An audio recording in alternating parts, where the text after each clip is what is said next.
What's up, everybody? Let's talk about it. My name is Micah Cunningham, leader of Team Natural Fit. And Let's Talk About It is all about hearing other people's stories and experiences, real people, real experiences. I think a big thing in today's world and just in general, it's good to learn from mistakes, good to learn from experience. Of course, you make your own mistakes, you're going to learn from it. But you need to, sometimes it's good to learn from other people's mistakes and other people's experiences. So that's what this is about. And also giving a space for people to tell their story. Oh, hi. Hi. Hey, there you are. How's it going, Yeah, man? Long time no good, see. good to see you. Absolutely, man. I appreciate you joining me on the Let's Talk About It podcast. It's all about people telling their life story or experiences. I think, in at least for me, it's good for people to learn from different experiences, sometimes their own experience, but to hear somebody else's experience and potentially learn from it is valuable, I believe. Yeah. Well, by the way, I like your shirt. Oh, thank you, man. You get Appreciate it. stuff done. That's good. Yeah, man. Exactly. That's what it's about. You make things happen. Absolutely, man. So I guess we'll kind of dive right into it if you don't mind. Sure. My name's Charles Deleon. I live in Spotsylvania, Virginia, and I am the in-house legal counsel, general counsel for a government contractor that is based out of Florida. So I do work for that company. And when I'm not working for the company, I am running to stay physically fit and working out and maintaining my house. So that's what I do. Awesome, awesome. Yeah, I think it's pretty cool that we actually met at a running event. Yeah, Um, the 5K, I believe, was for Freedom, yeah, Freedom Center, I believe. yeah. Yep. So, Charles, how would you describe your upbringing? Well, it was a wonderful upbringing. And let me just tell you about it for a few minutes here. Yeah. Uh, I was the fourth out of five children that were born to a Hispanic family. My mom and dad were both born in the United States, but their parents were born in Mexico. So my grandparents were immigrants from Mexico, and my mom and dad got married in Needles, California, and they had five kids, of which I am the fourth child. And my dad was a blue collar government worker. His job was to help dredge the Colorado River, which it borders Arizona and California. And so I grew up in a single white trailer, but we always had food on the table. We just didn't have a lot of money, but we had food on the table. And, I grew up that way. But the best gift my mom and Yeah. dad gave me was a work ethic. They taught me to work hard. So I had a lot of energy as a child, but I diverted that energy to working on the yard and helping my dad out. But it was that upbringing that gave me confidence in myself. So much so that I enrolled myself into college. I went to a community college in Arizona. My brother, who lived in the Washington, D.C. area, said I could live with him and finish going to college. So that's how I came to the East Coast from Arizona. And well, I went to George Mason University and graduated. And then I got a job as an Intel analyst, but I didn't want to do that for my whole life. So I found a law school at George Washington University, and that's where I went to get my law degree from George Washington University. And I was commissioned as a attorney in the Commonwealth of Virginia. And since that time, I've been in-house legal counsel for about at least seven companies. Wow. doing government contracting work. Yeah. My current job is with a government contractor that is based out of Florida, but I work remotely for them. Oh man, that's awesome. So, do you ever have to travel any, or I guess when needed? Yeah, travel when needed or when there's a company event. And I Yeah. don't mind that because my children are no longer children. They're now, on their own. So Yeah. I don't mind traveling. Awesome. That's awesome, man. Well, I think it's really cool how you were able to kind of you just it sounds like you vividly remember your upbringing and just some of the things that you experienced as a kid. I think that's awesome. Yeah, the number one thing that I will always be grateful for is a work ethic. And what I mean by that is just working hard. Yeah. Because believe me, I had no idea what it was going to take to get through law school. I had no idea. And I think that was good because if I had known, I probably would have told myself, you don't want to do that. It's going to be too hard. Oh no, yeah. But once I got started, I was not going to quit because my mom and dad were very strong-willed in terms of raising me to do your job and do it well. So, Yeah. That's awesome, man. So, speaking of that, you're mentioning, the challenging how challenging it was, becoming a lawyer and going through that program. What's a failure or setback that taught you the most, if any? from law school or anything else, just Just in general, yeah, in general. well, I was one of my jobs as a young boy was to help my neighbors out when they went out of town. They would have me, turn off some equipment in the house and turn on the lights and that sort of thing. Just once in Yeah, a while, they would pay me a couple of dollars for doing that. Anyway, one weekend, I unplugged their freezer that was in their garage, oh and I man. forgot to plug it back in. Ooh, So what happened is their meat that they had in this freezer that was in their garage spoiled because I was out in the Arizona desert where, as you know, during the day it gets up to 100 degrees. yeah. Anyway, so after a week, the meat just rotted away. Anyway, when the neighbors came home, they found the rotten meat and they told my parents about it, Yeah. and I got in trouble. And but I learned a lesson, and that lesson is you double check and make sure things get done properly. Yeah, So big time. I mean, I can definitely say I've had an experience similar to that as well. But I think double checking and just making sure of things is key to life for sure. well, that's what I learned too is I thought I was I thought I was a great worker when I was doing this, Yep. and I thought so highly of myself. So this was a good lesson that I learned. To your point, I learned that, Charles, you better double check things are done properly because you're Yeah. not Superman. You know, you need to make sure. So, Absolutely, man. You got to have your own checks and balances in there. yeah, and self-discipline. Yes, sir. If you could go back and give your younger self one piece of advice, what would that be?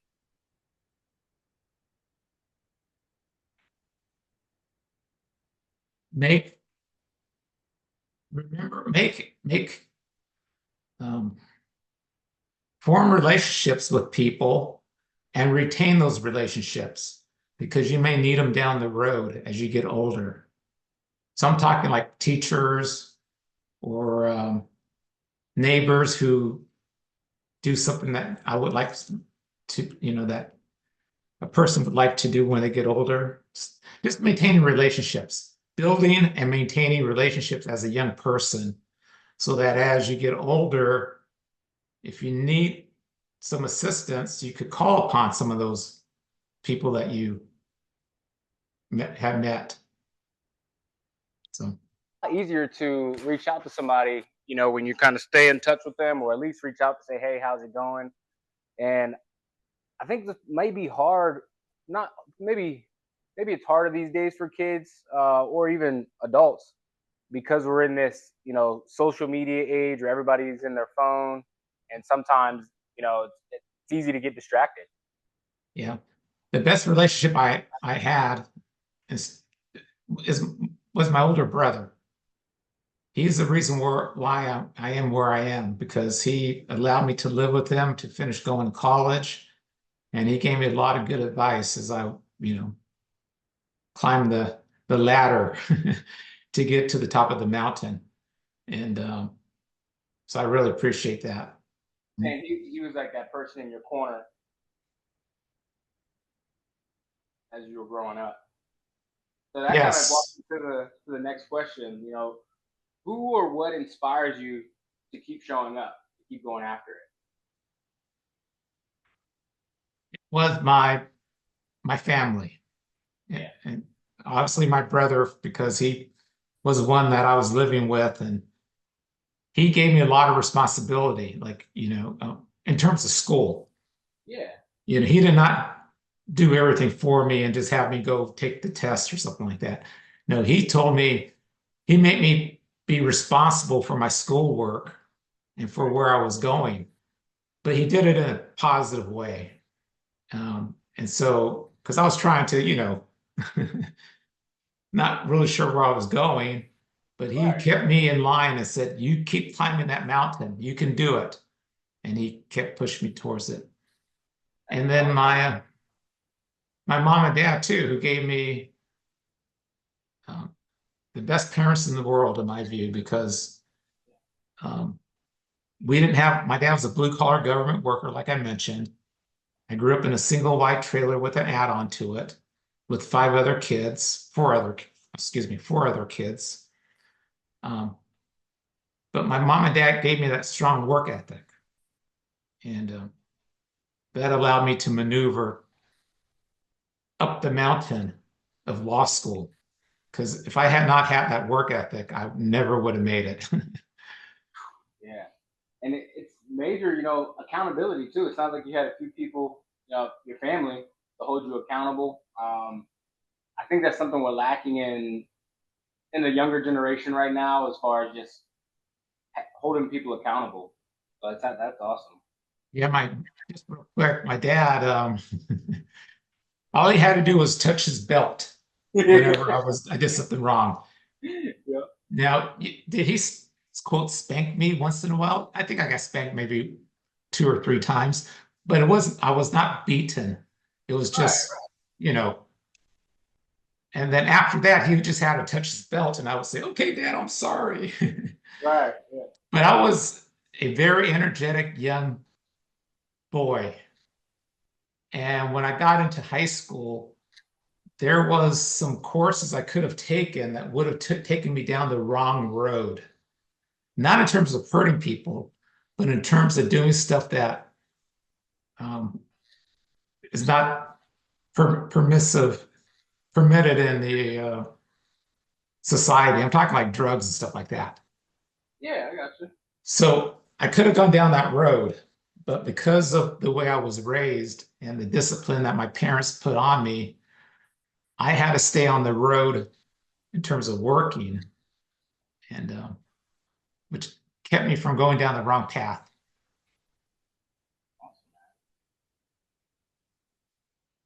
What's a defining moment in your life that changed the way you see the world?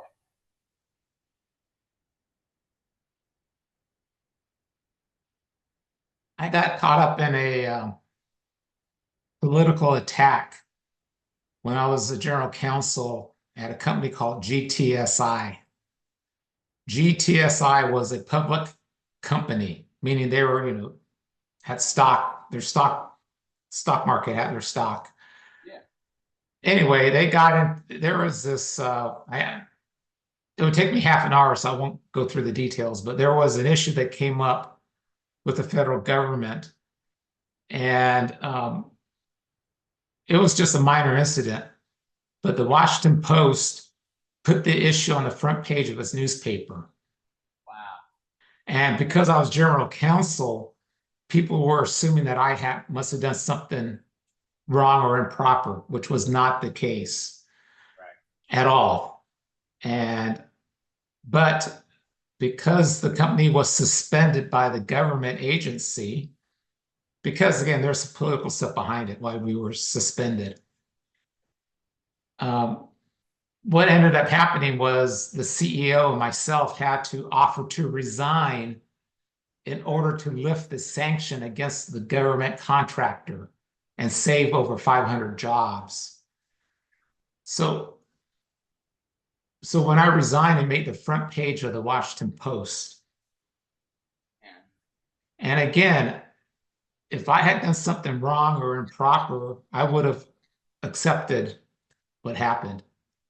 But that was not the case. It was a political attack. Anyway, it devastated me because I had done nothing wrong. Right, and I'm sure you put a lot of effort and work into working with that company. Exactly, and it was just devastating. And I was going to end my journey because I wanted to take care of my wife, who was a stay-at-home mom, and our three boys. And because I didn't have a job and people were not going to hire me, I thought, because of being on the front page of the Washington Post, I was going to end my path. Wow, man, that's heavy stuff there. That's serious. But I was so that the next day, Sunday morning, I went to church and I saw our Savior, Jesus Christ. And he told me, don't go down that path, Charles. And I was just like, literally shocked, because I saw the Almighty. Yeah. And so my whole attitude completely changed. I'm like, you know what? I didn't do anything wrong here. I'm just going to keep going forward. Well, that week, I found out that a company called Triple Canopy was looking for a compliance attorney. Wow. I applied for the job. They knew what happened because they read the Washington Post and they heard some stuff about going on in the market. And they understood that I had not done anything wrong because they spoke to some of my former coworkers. Right. And I got hired by them. Wow, God is good. And so it's like being thrown into a dark cave, being told, it's all over. And then all of a sudden the cave rock opening up and there's the sun again. And that's powerful. Yeah. I could write a book about it or make a movie about it, because you should, there's man. a lot more details. You should, man. Honestly, I have so many questions, but I know that'll probably get us off in the weeds a little bit. Well, I have a write-up that I put together on. I'll send to you. Oh yeah, seriously. Awesome. Yeah, again, I wrote it like 15 years ago, because I would love to check it out, man, for sure. So kind of speaking on that, have you struggled with any mental health or anything like that in the past, or was this kind of like the first first incident of that, when everything kind of happened with the Washington Post? Well, growing up, I was kind of picked on as a kid once in a while. Yeah. But I just kept going forward. But to answer your question, no, not really. I didn't have any really, significant matters that came up. Just kind of the normal things going through college, trying to find the money to pay my way through college. And I joined the Army ROTC program, and that gave me a 2-year scholarship. So I had a long journey, but I kept pushing, and things opened up for me. So And I would say, everybody that I've at least talked to that have had some sort of success has mentioned that the key is really not giving up. Just keep on going. You know. Absolutely. I had, um, and again, I got that from my parents because growing up as a young boy, they would they put me to work and they would tell me, get going. You're burning daylight right now. And they were doing it again, not because they didn't want to clean up the backyard or something like that, you know. They were doing it, of course, at the time I did not know this, but they were doing this because they wanted me to get that work ethic, to understand that if I wanted to do something, I just had to go do it. And I really appreciate that now. Ooh, man, like it's kind of like on my shirt. Just get it done. Exactly. Don't wait. Exactly. And because I had all this energy, and if they had not put most of it towards working in the yard, working in my house, going to the dump with my dad every weekend, helping out cleaning up the church when my dad would volunteer to go work there. Um, when I was the summer between my seventh grade and eighth grade, I was told that there was a job pulling weeds in this cotton field where we lived because we lived on the border of Arizona, California. There's a lot of farmland. Yeah. So I had a job when I was in seventh grade during the summertime of pulling weeds in the cotton fields because I made $2 an hour. But I really learned a lot from that. Absolutely, man. Wow. So, what daily habits or routines have contributed most to your success? What was the first part you're saying? I'm sorry, I didn't catch Oh, sorry. What daily habits or routines have contributed most to your success? that. Daily habits. Sorry. Yes. Getting up early and getting out. What I mean by that is I got up early and I would get dressed and I would go outside and just keep busy. You know, I would rake the leaves or pick up some trash or play games with my dog. But just getting up early and doing things helped prepare me for when I got older and I had to get up early to study for college or study for law school or start my, start working early at my job at a grocery store or something like that.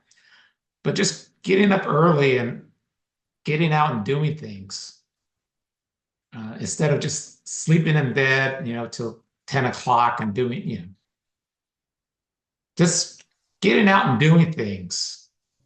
Sure. I started that as a young boy, but I carried that all the way through law school. And it enabled me to, you know, work for a law firm, go be a student at a law school, and being a member of the Army National Guard. I did all that when I was in my early 20s. So, Man, well, thank you for your service, first of all, and you know, I think that's key right there. I love waking up early, but I know some people may like sleeping in, but getting up early, you're just able to think you have more time, first of all, in the day to figure out whatever you got going on. But also when you wake up and you're not laying when you wake up and you decide to lay in the bed, I feel like you're just more likely to have a lazier day, you know, just because your mind's in this state of just, hey, I'm just gonna hang out and yep, see what comes to me. yep. I could have done that, but instead I woke up, looked outside the window, and climbed off my bunk bed. And I grew up in a single wide trailer. There Wow. was 7 members of my family. We lived in a single wide trailer. I have 3 sisters and a brother and myself. That's 5 kids, and my mom and dad. And this was a single wide trailer where there were 3 bedrooms. And you can Wow. imagine a small single wide trailer with 5 people in it, seven Oh people in yeah. it. Yeah, man, that just sounds like it's cramping.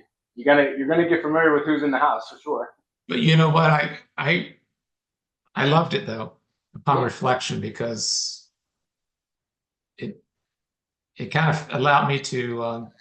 I got up early. I had, I couldn't stay at watch TV. I went outside and started running around and doing things. Absolutely.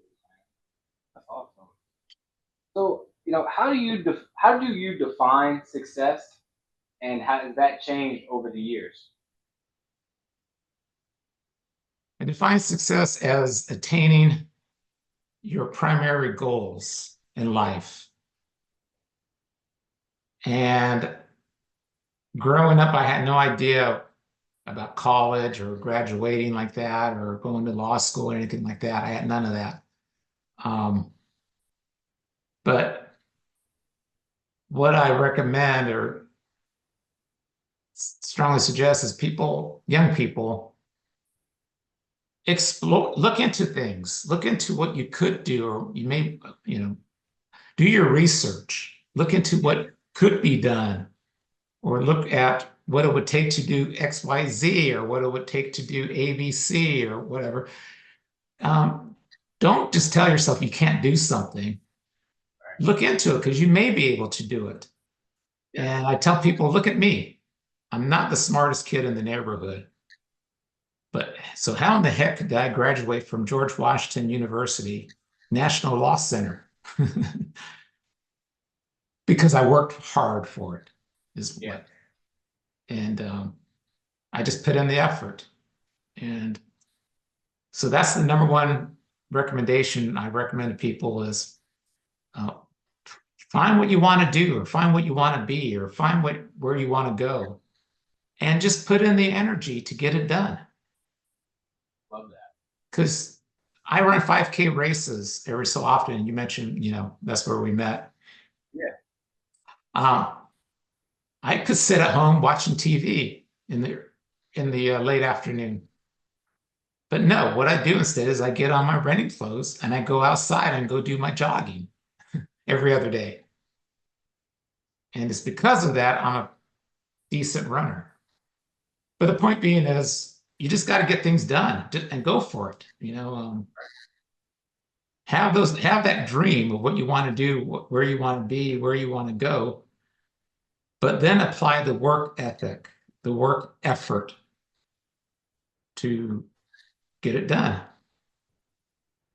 Yeah. And you know, with all the distractions we have in the world today, I think you're hitting it really on the head for anybody. Once you do have that goal, put in the research and really hone in on what you want to be. You know. Exactly. Exactly. Yeah. I mean, and don't limit yourself. If you're a young person growing up, you're still deciding what path you're going to take. Um, just do your research. Talk to people that have been there, and keep in mind that if they could do it, you could do it if that's what you want to do. But you just got to put in the effort. But know what the challenge is going to be. So That's very true. I mean, if you know what you're getting yourself into, you can definitely set yourself up better for success. right. All right. So, what's one conversation? This is kind of getting off into just things in the world, not necessarily pertaining to your life. Uh, what's one conversation you think everyone should have this year?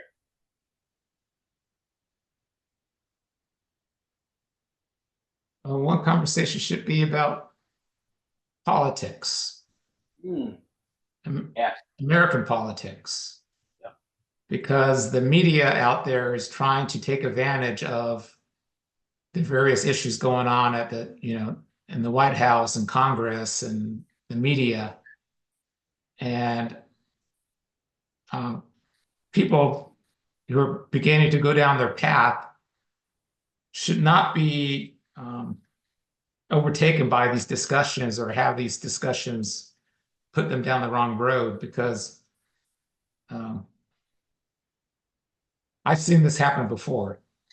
And you Yeah. just got to don't let it alter your course. Just keep going.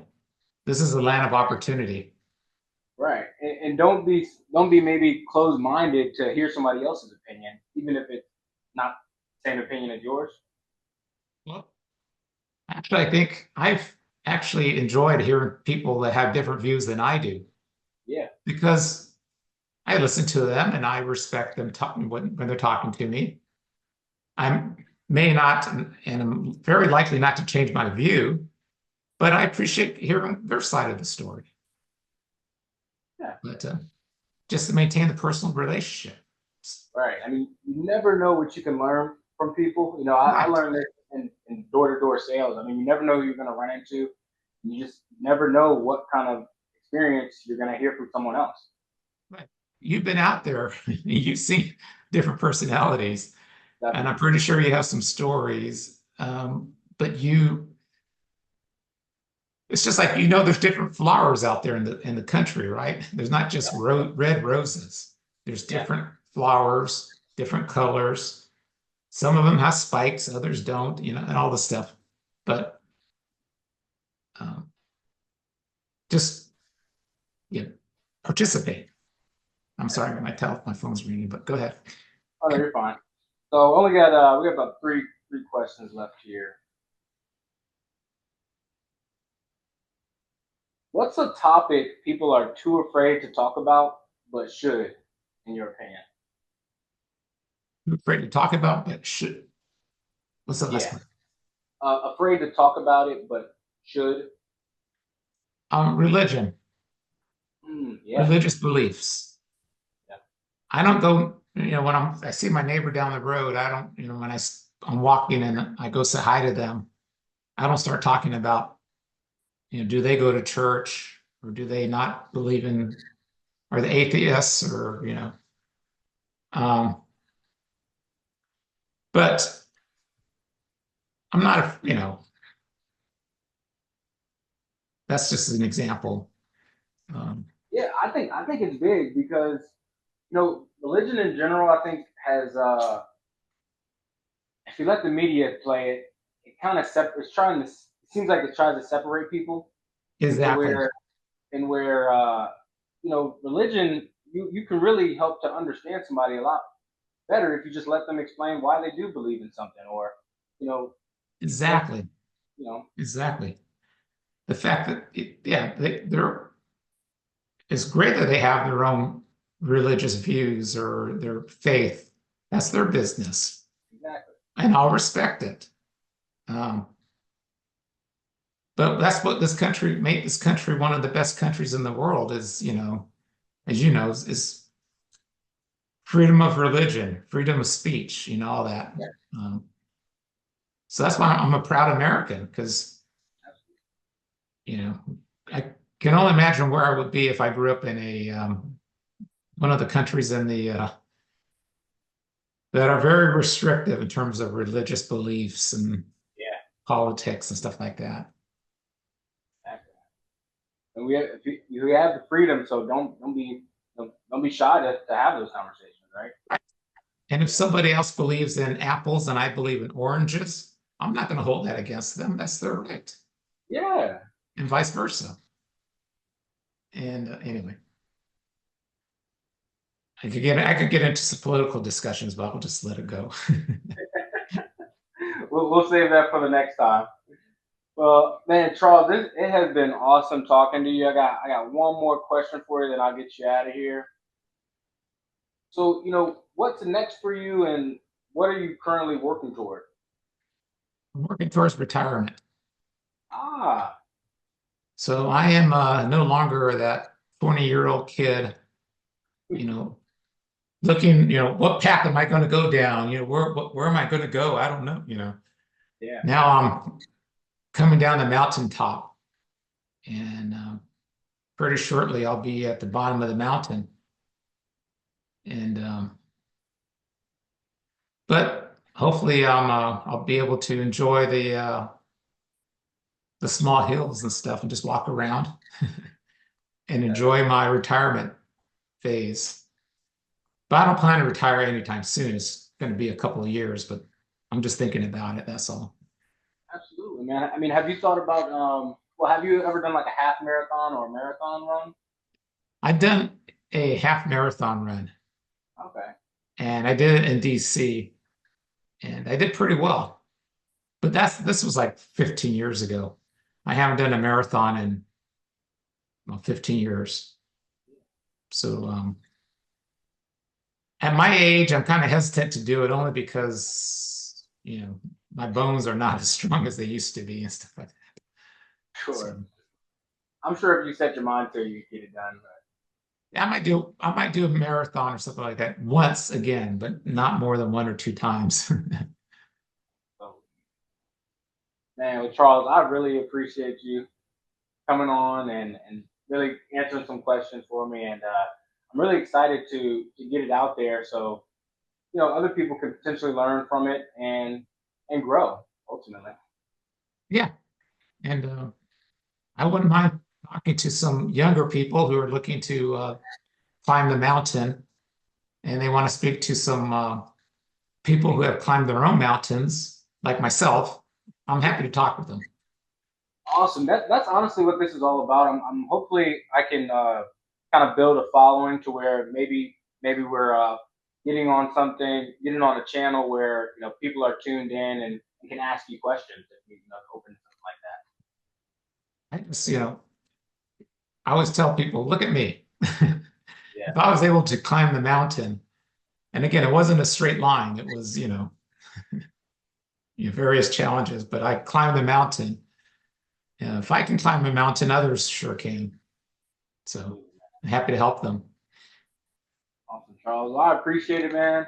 I hope you're staying cool out there because this heat is no joke. Yep. And I'll send you some of the documents we talked about when we first started talking. So, Yeah, that'd be great, man. Shoot it over to me, and I'll definitely take a look at it. all righty. All right, thanks, Charles. All right. Take care.